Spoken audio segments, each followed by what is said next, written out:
And this, while I'm happy to have the press here, is work that is new and preliminary. So I would prefer that there aren't tweets of specific graphics, but I'm happy to follow up with anyone who wants to. The general story is fine for prime time, but it is pretty preliminary.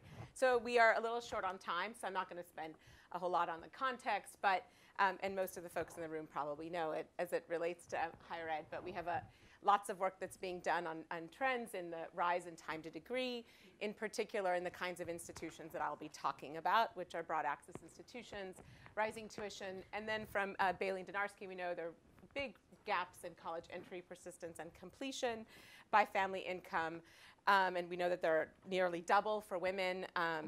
And also we've been in the last several years in an active conversation about accountability in higher education and college quality with increased attention to community colleges. And so that sets up some of what I'll be talking about today, as did the prior talk, because I'm going to be talking about institutions like Cal State, East Bay, and community colleges, which is where the majority of Americans go to college. So the research objective is, again, this is, there's no fancy identification. This is all lots of, I think, interesting stylized facts, but we're going to examine gaps in post-secondary outcomes by race, looking specifically at persistence and completion, as well as performance, GPA, and we're going to focus on two of the nation's largest public higher education systems, the California community colleges and the California State University. And we're going to see what happens in these gaps when we observe for various individual institutional differences that may contribute, financial constraints, academic preparation, high school quality, sorting by major, and institutional differences. And what I'm going to do is, so actually, I'll do this very quickly, which don't have to do as much after the last talk, but this is the distribution of four-year institutions. First is just full-time undergraduates from the College Board. And really what I want to show you is the fact that the majority of students are going to two-year and public four-year, but also if you look at the bottom graph, you'll see that the majority are going to colleges where the great majority of students are accepted, right? Not just completely open access, but also 75% or more of the students who apply. And just so you guys have this by race, College Board does not have it out by race, but I've good friends there who gave me this hot off the press, but just so you know, there are big differences in sort of the distribution of this bottom graph by race. So Hispanics, 73% of Hispanics attend schools that are almost completely open access, with 36% attending community colleges. African Americans, 88% attend such institutions, 26% at community colleges. This is compared with whites at 54, 20% attending community colleges. So, so this bottom distribution is also an important one to think about when it comes to race.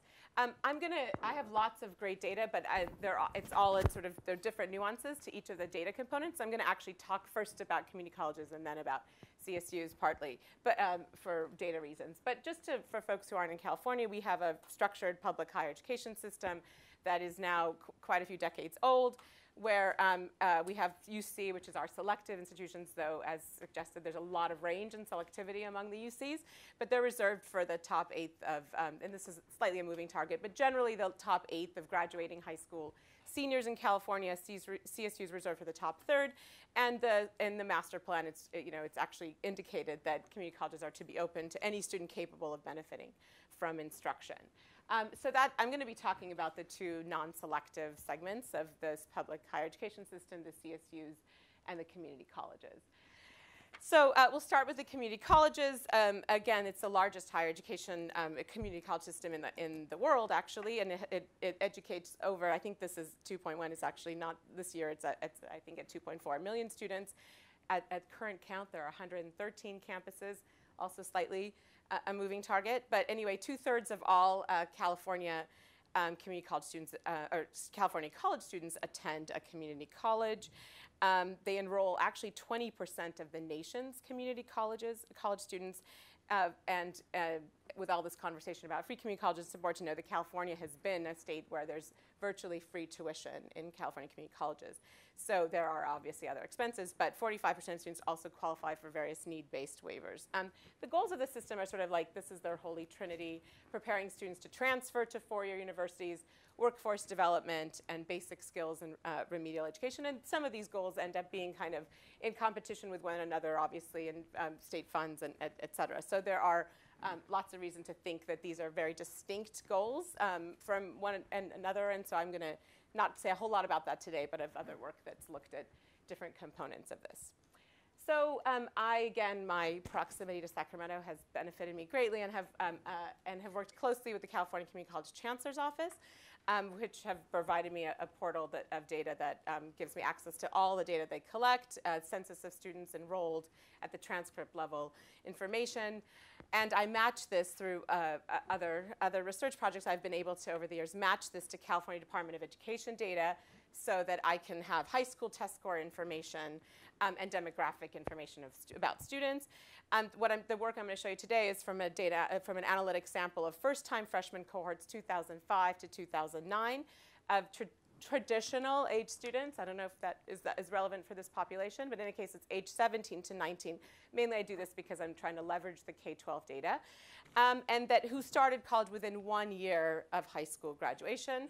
And I'm gonna still put a denominator on that, which is I'm gonna only look at students who are enrolled in at least 2 courses, roughly 6 units in their first year. Lots of false starts at the community colleges. We are in a college for all world, and so most students will tell you they are going to college, and many will actually enroll, and many will start, and many will not even finish the first term and get any credits accumulated. All right, this is just, I don't have a lot of tables, but I'm just going to highlight on this one just a couple things, again, because it's census data from K-12 of all students who entered community colleges. So it's important to see, for example, that the Latino free and reduced price lunch eligibility rates is 53% compared to 10% for whites. African Americans are almost 40. I want to say something about the test score data we have in K-12, which has changed as a result of Common Core. The years I'm working with, California was using the California Standardized Tests, CSTs, and in particular, I'm able to include not just English score and math score, but students in math take a particular test associated with the level that they're at, and so I can also control for whether they were at a particular level in math to be taking a particular test. So I include English test score, math test score in this table. I just show the percent of students who are in a low level math as 11th grade students, so they're not eligible to take the higher level math test, and so you can see the rates by race. And then I think Tom did a good job talking about what API is. This is, unfortunately, the state has moved away from the Academic Performance Index, but in the years in which I'm looking, we still have it. And so these are by race, the average high school quality. Goes up, it's from, the range is up to 1,000. So this is, we sort of think of broadly in the years that we used API of a higher quality school as being 800 and above, and so you can see that on average, African American and Latino students are enrolled in high schools that are lower API. Okay, so what am I going to do? I'm going to look at these individual determinants again to remind you it's all correlational work. I'm going to progressively add different things to the model. It's going to be order dependent, but I've sort of sliced this in a variety of different ways. For the community college, I'm going to add free and reduced price lunch, academic preparation as measured by 11th grade math and ELA performance, this high school quality measure, which is California's API. And then I'm going to show you, I think, some of the more interesting pieces of this is to look at what these look like across institutions, given that we have so many in the state that we can leverage. So these models I'll orient you because there's going to be not a lot, but for each outcome. So I'll take a minute here and explain. What you see here are the race gaps and 2-year persistence rates among community college students. So on the left graph is the black-white gap, and on the right graph is the Hispanic-White gap. Here's the mean persistence rate. It's 78%. And Model 1 is the unconditional. There's just race gaps. Model 2 includes cohort fixed effects. Model 3 includes free and reduced price lunch eligibility. Model 4, and again, in increasing order, 11th grade test scores. Model 5 is high school quality as measured by API, and then college fixed effects. And one thing that's missing from here, and I'm not going to say much about it, but I do look at gender, and I wanted to show gender differences. There's just too much to show. Right now, you can assume that we control for gender starting Model 3. So here what you see is that in particular, you notice that for African Americans, once you include test scores, the gap shrinks quite a bit and actually goes away completely by test scores. Sorry, but once you include free and reduced price lunch eligibility. Hispanics actually have higher persistence rate. This conditional on, in this case, it's conditional starting just the cohort fixed effects. Once you condition on test scores, we see this in other national data as well, that Hispanics persist at higher rates at community colleges, conditional on prior achievement. This is the gap in transfer rates. So this is transfer to a four-year institution. Community college data, Chancellor's Office is able to collect data through NSC, so we can observe anyone who's actually transferred to a four-year institution. And so here we see that the transfer rate initially for African American, the gap in transfer rates for African Americans was 11 percentage points. It's reduced by 2/3 by the time we add free and reduced price lunch eligibility. And then effectively it goes away. However, for Hispanics, it does not go away. It's cut by about 50% once we include free and reduced price lunch eligibility, and then narrows but stays at about 4 percentage points in transfer rates, again off a mean of 25%. All right. This is in degree completion. So community college students, it's sort of when you think of transfer, that many students transfer and don't pick up an AA, but we're able to also see if they actually completed an AA or another certificate. So this is completion of any degree type. And we've done this completion of any degree plus transfer in a variety of ways. Again, about 32% get some type of certificate or credential. Here we see that, again, a similar trend that it narrows as we sequentially add these covariates, but stays at about 2 percentage points. The black-white gap and the Hispanic-white gap is at 4 percentage points. And I'll say more about sort of the institutional differences in a second. The GPA mean didn't come up. So GPA we actually do two ways. I'm only showing one here. But we can, because of those false starts, we actually look at the GPA including the zeros and those without. So the GPA, the mean GPA, it's about 2.2. It's quite low even when you don't include the zeros. But here, this is the gap in first-year GPA. So we see that the unconditional gap is about 0.6 of a grade point on a 4-point scale for African-American white, and reduces by about 50% to 0.3 of a grade point. The Hispanic-White gap, unconditional gap, is about 0.35 of a grade point on this 4-point scale, and reduces by more than 50%, especially once we add the campus fixed effects, to 0.13 of a grade point. The gap looks similar when you look at 2-year, so conditional on staying in for the second year, when you look at 2-year GPA, but it's actually a little bit worse. Okay. So institutional differences, I'm going to show you some of these gaps by institution, I think just for Hispanic whites. But first I'm just going to show you how different these 113, I say there are 113 campuses, but I only have 108 plotted here because some are quite small. But I just want to show you how different some of these campuses are. So this is just a bar for each representing one of the 108 in this particular graph in this sample. So you can see the racial ethnic distribution. The remaining whites are just other racial ethnic groups. And so you'll see we have campuses that are majority white. We also have the green is Latino, Hispanic. So you'll see we also have quite a lot of Hispanic serving institutions, community colleges that are almost entirely Latino. We don't have so many that are predominantly African American. We have one campus that is over 80% black, and we have a couple that are sort of in the 20 to 40 range.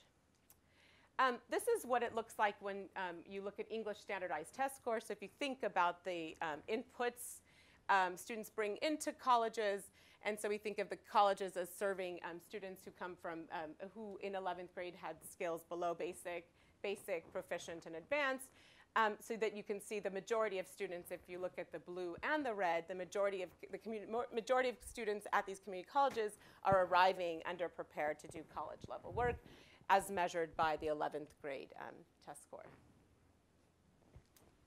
This is the math course distribution. This is the math level that students were in 11th grade. Again, we see most students arrive at community college at Algebra 2 or below, many below. Over 40% are coming in with less than Algebra 2. Okay, so this is what the gap, I'm only going to show, in the interest of time, I'm not going to show all the outcomes and all the gaps. This is the Hispanic-White gap. And what you have here is each of these represent a campus and the standard error. And it's ranked by this unconditional, but actually you'll see if you look closely that it's not perfectly monotonic. And that's because the plot that just last-minute change, but the plot that I added here actually includes cohort fixed effects, and so that's why it doesn't look exactly sorted. But this is no controls, and so you'll see, as you would have expected from those other gaps, you'll see, in fact, this is the gap in degree completion, Hispanic-White, for all the campuses with no controls. And then I'm just going to animate for you what happens when you add each of these covariates, and you'll see that obviously or as we expected, it gets close to 0.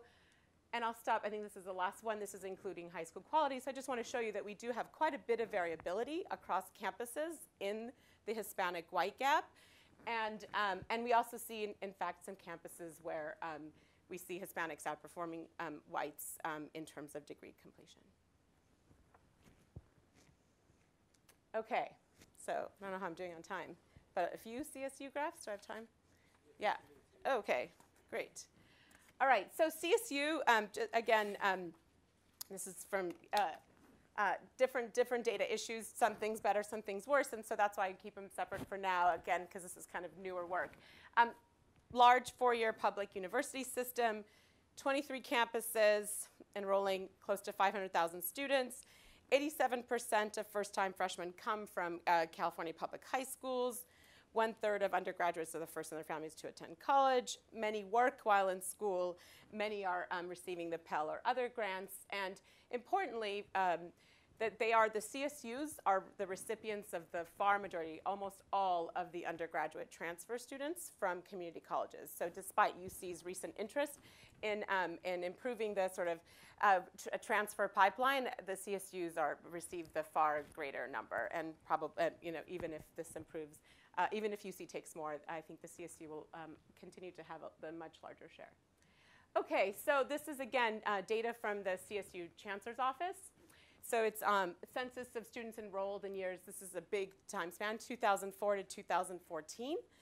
And I'm going to match that to California Department of Ed data. And actually, for other work and down the road, it's also matched to the community college data. I'm giving you one slice today, but all of these I'm kind of in the process through other grants and stuff to match all together, since we are not fortunate to have an individual identifier. In California, you sort of have to do it by brute force and a lot of IES funding. Anyway, so this is over 500,000 students across these campuses.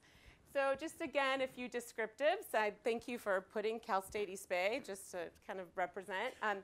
Anyway, this is the SAT scores. Importantly, the students who go, so as you think about the GPA of this population, these are sort of B+ students based in high school GPA.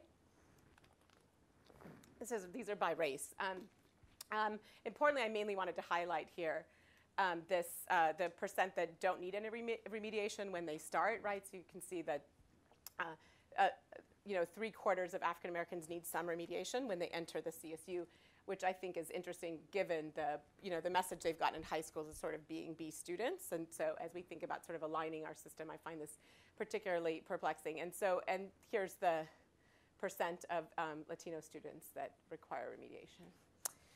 OK, here's what the outcomes look like at CSU. So a great majority persist to year 2.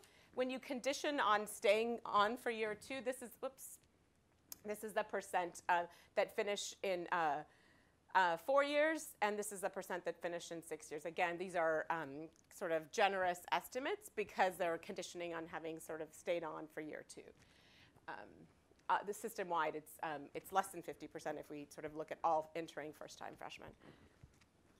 OK. So I'm going to do the same thing. There's some things that are better with these data and some things that are worse.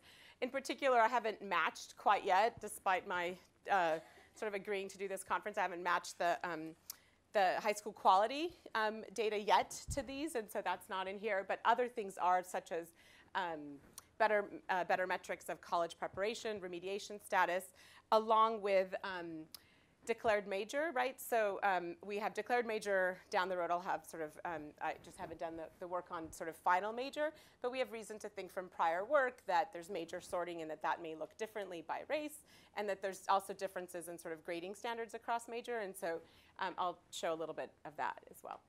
Okay, so these are race gaps in year 2 persistence rates. Again, black, white on the left, and Hispanic, white on the right. And so you'll see there's about a 9 percentage point, here's that 83% persistence rate. And so the unconditional gap, black-white gap, is a 9 percentage point.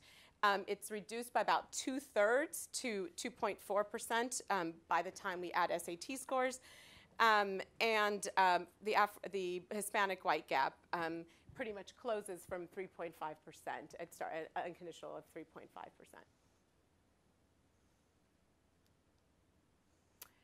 Here's the 6-year graduation rates. Again, huge differences in the 6-year graduation, big gap. So 23 percentage points unconditional, and it does close some, but stays at about 7 to 8 percentage points for African Americans. The gap, Hispanic-White gap, goes from 14 percentage points to about 5 percentage points. The Peter Arcidiano, I always mess up his name, and Codell paper and Missouri, their estimates of the black-white gap is 15 percentage points for women, 18 percentage points for men. The national gap in 6-year completion rates, unconditional black-white gap, is 22 percentage points, not specific to gender, and the Hispanic-White one is 11 percentage points. These are the gaps in GPA. First-term GPA, it's 0.4. Nearly half of a grade point, so I think that's kind of consequential, and it reduces to 0.1. It's a quarter of a grade point for Hispanic-Whites, the unconditional one, and moves to 0.05 once you, again, importantly, I think, for thinking of GPA at 4-year institutions, once you condition on major fixed effects. Okay, I wanted to show you this. This is what happens to the gap over time among those who persist.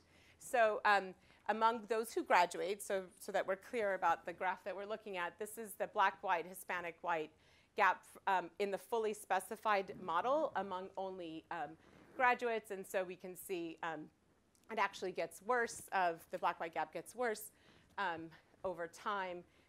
Not the case for African Americans, but again, doesn't go away. So this is for just among graduates. Okay, this is my last set of graphs. I think we're getting down to it. So I wanted to show you institutional differences at the CSU. And so this graph, so again, to orient you, you're not looking to try and put a trend line in the way you might expect. Each of these on the x-axis are campuses. So there should be 23 of them, 23 campuses. And each of the bubbles represent the size of the racial ethnic population, and in this case, it's persist to year 2. And so if we just, I think I tried to animate this. This is Campus 10. I'm not going to reveal any campus names. I'm sorry if that disappoints you. But I don't know. I won't reveal East Bay. But in any case, Campus 10 is a large urban campus. It's got 14,000 Latino students, about 800 white students, and about 1,200 African American students. And so we can see, in fact, that the persistence rate's only about 70% for African Americans, and closer to that average for for Hispanics. This is the 4-year graduation rates, and so mainly what to show you is just how abysmal they are across the board, across all institutions. Though again, you will see that the rates, the outcomes are worse for African Americans and Hispanics on these completion outcomes. Here, if we're looking, I just was going to tell you that sort of Campus 10 is a much smaller CSU campus, obviously. And here, interestingly, you can see the gaps are also there, but again, much smaller population. Here's the 6-year graduation rates, and I think here I was going to highlight like 2 examples for you.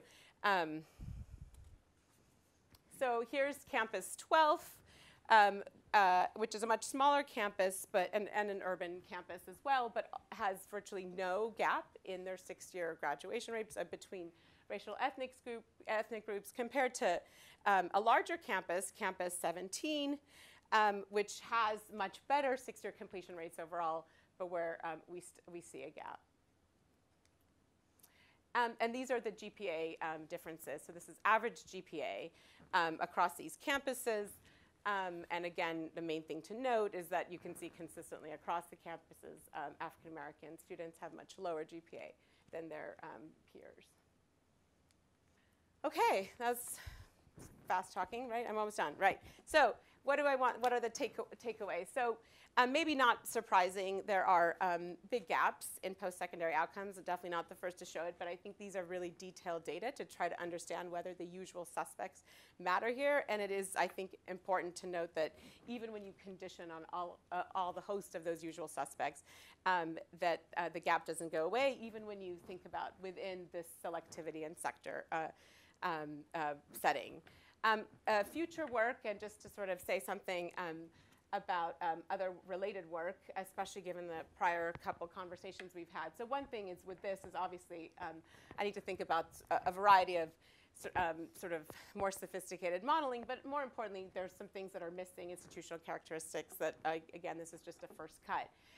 There's a whole rich college readiness indicators, other K-12 data that I'm getting mapped on, like high school course information, things like that.